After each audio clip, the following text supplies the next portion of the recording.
ভোটের দিন টাকি পৌরসভার 16 নম্বর ওয়ার্ডে বিজেপি তৃণমূল গন্ডগোল, মাথা ফাটল বিজেপি নেতার, আহত তৃণমূল কর্মী। তৃণমূলের দাবি শান্তিতে ভোট পর্ব চলছিল, বিজেপির বাহিক বাহিনী এসে তৃণমূলের বুথ ভাঙচুর করে, তারপর তারা তা প্রতিহত করতে যায়। তখনই ধস্তাধস্তিতে ওই বিজেপির নেতার মাথায় লেগে যায়। অপরদিকে বিজেপির অভিযোগ, বাইকে করে বিজেপির যুবকরা যখন যাচ্ছিল তখন তৃণমূলের পক্ষ থেকে বাইক টেনে ধরা হয়, তারা পড়ে গেলে তাদেরকে মারা হয়।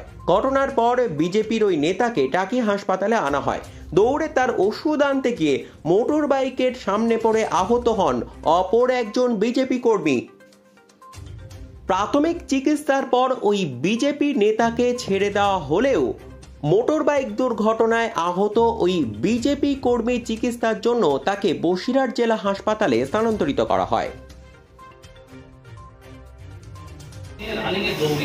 আমাদের এখানে ভোট চলছিল, সেই ভোটে বিজেপি ছেলেরা যাচ্ছিল, গাড়ি বাইক নিয়ে যাচ্ছে, সেই বাইক ধরে টানলে বাইকগুলো সব বাইকটা পড়ে যায় আর কি।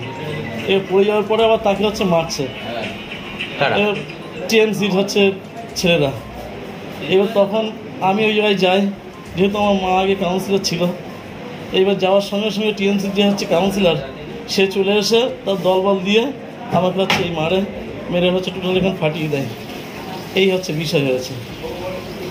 আমরা বুথে বসেছিলাম, এবার 20-25টা বাইক এসে এবার আমাদের সামনে এসে ওরা হল্লা করছে, জয় শ্রীরাম। আমরা কোনো কথা বলিনি। তারপরে এসে আমরা যখন কোনো কথা বলতে চেয়ার টেবিল সব দুমদাম করে লাথি মারছে। তারপরে যখন আমার গায়ে হাত দেয়, আমি তখন আবার নিজে ঘুরে তখন প্রাণ বাজনের তাগিদে আমি মেরেছি।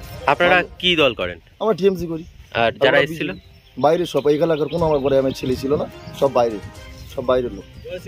ঠিক আছে, জয় শ্রীরাম স্লোগান দিচ্ছে। আমরা কোনো কথা বলি না। আমাদের বুথে এসে দুমদাম চেয়ার ভেঙে চুরি দিয়েছে। তখন আমরা গায়ে হাত দিচ্ছি। তখন আমরা দুজনে কি করবো, আমাদের দুমদাম মারধর করছে। তখন আমরা ওখান থেকে বুথ ছেড়ে চলে এসেছি। এসে আমাদের কাউন্সিলর আসেনি, পরে এসেছিল। কাউন্সিলর বললো যে এই ঘটনা হয়েছে, ঠিক আছে, থানায় আমাদের জানিয়েছে।